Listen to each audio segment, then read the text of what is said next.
मैं Yogendra Kumar Yadav, technician electrical engineering, राजकीय polytechnic महाविद्यालय अलवर में कार्यरत हूँ। और मैं आज आपको विद्युत कार्यशाला, विद्युत लैब, उनमें जो प्रैक्टिकल करते हैं छात्र, तो उन प्रैक्टिकल को करने से पहले अपने को क्या सावधानियाँ रखनी चाहिए, उसके बारे में मैं आपको कुछ पॉइंट्स बताऊंगा। वो सावधानियाँ अपने को रखनी है विशेष तौर से विद्युत कार्य करते समय, विद्युत प्रैक्टिकल करते समय। तो उसके लिए 8-10 पॉइंट हैं, उसका आप ध्यान रखिए विशेष तौर से। तो उसमें सबसे पहला पॉइंट है कि कार्यशाला में या इलेक्ट्रिकल लैब में विद्युत प्रैक्टिकल करने से पहले एक पीवीसी का सॉल का जूता अपने को आवश्यक रूप से पहन कर जाना चाहिए। और कार्य करने से पहले अपने पैरों में जूते होने चाहिए। वो एक तरह से मैकेनिकली भी स्ट्रेंथ के लिए ठीक है, कील वगैरह नहीं चुभे, और इलेक्ट्रिकल तौर पे वो इंसुलेटेड हो जाता है उससे आदमी। तो नंबर 2 ये है कि कार्य प्रारंभ करने से पहले स्थान और उपकरणों की सफाई रखनी चाहिए। जो आप कार्य करने जा रहे हैं उसमें क्या आवश्यक टूल्स है और उपकरण हैं, वो अपने साफ़ सुथरे होने चाहिए। नंबर 3 में किसी भी उपकरण से उसके मापदंडों के अनुसार जो इंस्ट्रूमेंट लेंगे उनका जो रेटिंग है, उसकी रेटिंग के हिसाब से ही अपने को उसको लेना है और उसी से काम करना है। ऐसा नहीं है कि आप वोल्ट मीटर को काम में ले रहे हैं और ज़्यादा वोल्टेज नापने जा रहे हैं और उसकी रेंज कम में ले लिया आपने, तो वो अपना इंस्ट्रूमेंट या वोल्ट मीटर, एमीटर ख़राब हो जाएगा। तो इसका विशेष तौर से ध्यान रखना है। और अगला पॉइंट, चौथा पॉइंट है, विद्युत कार्य करते समय हमेशा इंसुलेटेड औजारों को काम में लेना है। ये अपने को ध्यान रखना है कि कोई भी इलेक्ट्रिकल कार्य करते समय, चाहे वो वर्कशॉप में कर रहे हैं, चाहे फील्ड में कर रहे हैं, चाहे लैब में कर रहे हैं, तो आपको प्लायर है, स्क्रू ड्राइवर है और भी इलेक्ट्रिकल टूल्स हैं, वो सब इंसुलेटेड होने चाहिए। जैसे मेरे पास अभी इस समय ये इंसुलेटेड प्लायर है, इसको कॉम्बिनेशन इंसुलेटेड प्लायर कहते हैं। तो ये इसके ऊपर, हैंडल के ऊपर इंसुलेशन चढ़ा हुआ है। इससे अपन काम करेंगे तो आपको करंट लगने का, शॉक लगने का खतरा नहीं है। इसी प्रकार से स्क्रू ड्राइवर लेते हैं, तो स्क्रू ड्राइवर भी अपना, जैसे हैंडल है पीवीसी का बना हुआ है, पीवीसी की स्लीव चढ़ी हुई है इस स्क्रू ड्राइवर पर। तो जो भी औजार अपने को काम में लेने हैं वो इंसुलेटेड हो। इसी क्रम में अपने को कार्य करते समय सावधानी पूर्वक कार्य को करना है। कोई भी प्रैक्टिकल कर रहे हैं तो उसको सावधानी पूर्वक, क्योंकि ये कोई मैकेनिकल या इस तरह का कोई कार्य नहीं है। इसमें ज़रा सी भी जल्दबाजी या भूल हो गई तो काफ़ी खतरा हो जाएगा। शॉर्ट सर्किट हो जाने से आग लग सकती है, या अपने को करंट लग सकता है, या इंस्ट्रूमेंट जल सकते हैं।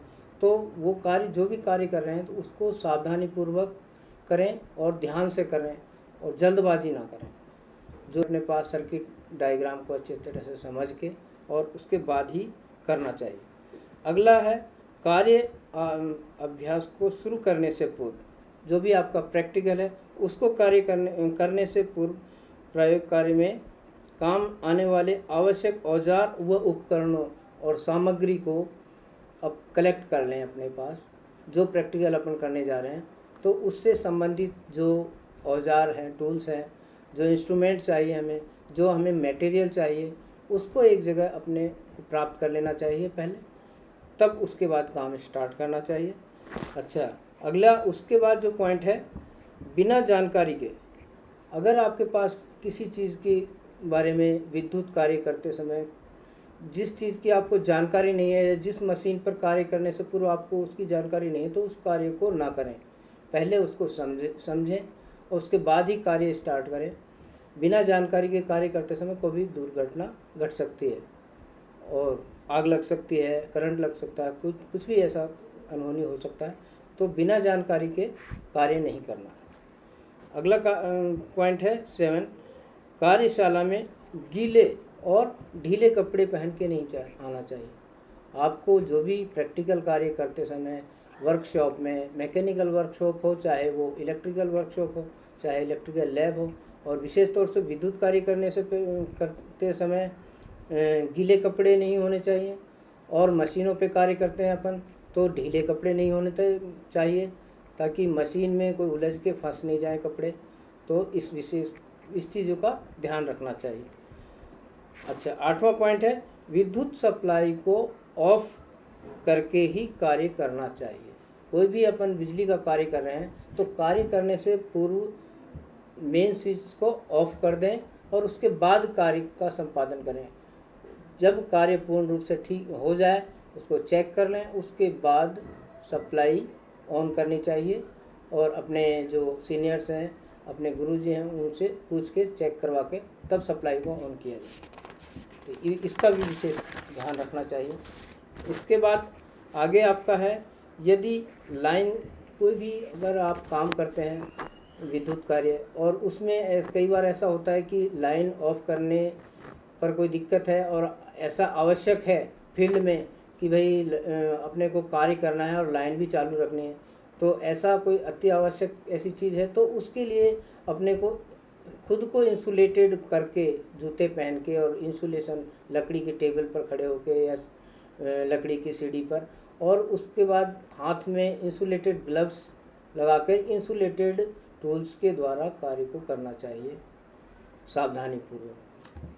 ठीक। अगला, किसी भी व्यक्ति को करंट लगने पर, यदि किसी व्यक्ति को अचानक करंट लग गया है तो उस करंट से बचाव के लिए ऐसा नहीं कि तुरंत उसको जाके पकड़ के खींचने लग जाएं अगर वो चिपक गया है करंट से।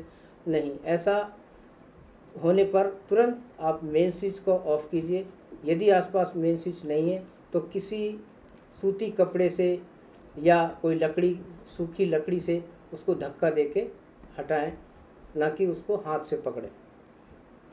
अच्छा, उसके बाद अगला क्या है कि अगर आपका काम हो गया है वर्कशॉप में या लैब में, आप प्रैक्टिकल कर रहे हैं और कार्य पूर्ण कर लिया है, उसके बाद आपके टूल्स, आपके मटेरियल, आपके इंस्ट्रूमेंट यथा स्थिति में जहां आपको रखने चाहिए वहां आपको यथा स्थान रखिए।